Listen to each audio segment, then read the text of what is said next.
They called Ralph Metcalfe the world's fastest human. And he wore the title well during his record-setting Marquette career. The classic example of a powerhouse runner, Metcalfe turned on the burners to overtake his opponents, sealing the victory in the last few yards and frequently stamping his name into the record books. At one point during his collegiate career, he equaled or bettered 13 world records, with 4 of them in NCAA competition. After his first NCAA sweep of the 100 and 220-yard titles in 1932, Metcalfe earned a silver and bronze in the Olympics. Then he made history by becoming the first man to win both short sprints at the NCAA Championships 3 times in a row. Please welcome Marquette's Ralph Metcalfe to the Hall of Fame. Accepting on behalf of Ralph Metcalfe, grandson Nasser Metcalfe, and presenting Marquette Director of Track and Field and Cross Country, Bert Rogers.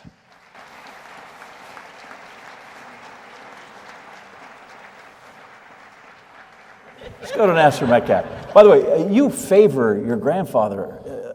People so I'm told. Tell you that, right? Like it's incredible when he. That's what I hear.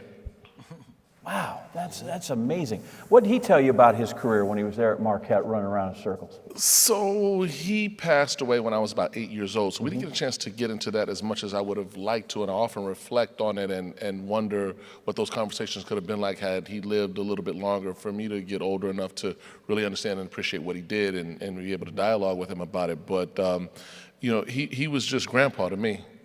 Yeah. That's about it. It was just a personal relationship. All of his legend, all of his accomplishments. I became more familiar with that later in life. Pretty much. And what do you think when you become more familiar with that? You're like, wow, Granddad and Jesse Owens are like, they're like. Bar gets set pretty high. Yeah. but of course, beaming with pride and appreciation and humbly honored. To come from such a legacy and to allow that to be a guidepost for me in my own life and anything that I seek to accomplish, knowing that I have ancestors who accomplished so much prior to me that gives me my own strength and fortitude to move forward. Whether it was, you said you were 8, but whether him or what you got from your parents, was he more inclined to speak about track and field or about his career in politics? It depends on which day you caught him on. He was just as inclined to speak about either one if you were to inquire. And so, naturally he was more involved in his political career during my lifetime. So that's the version of him that I saw, out and about with the public and engaging with the community.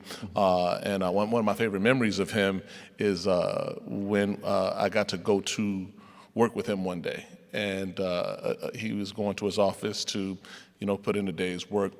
He had 2 bodyguards who were 2 Chicago police officers, and they were driving, and one was driving and one was in the passenger seat.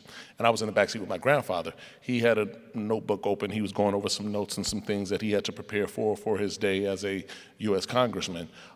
So I, being a precocious child, like I said, I was 8 when he passed, so I was a tyke when this was happening. So I just wanted to play, and I kept playing with one of the officers, the one that was sitting in front of me. I kept like plucking his ear and everything like that, and so he was being kind about it. But I mean, he did have a gun on him, so I didn't want any problems.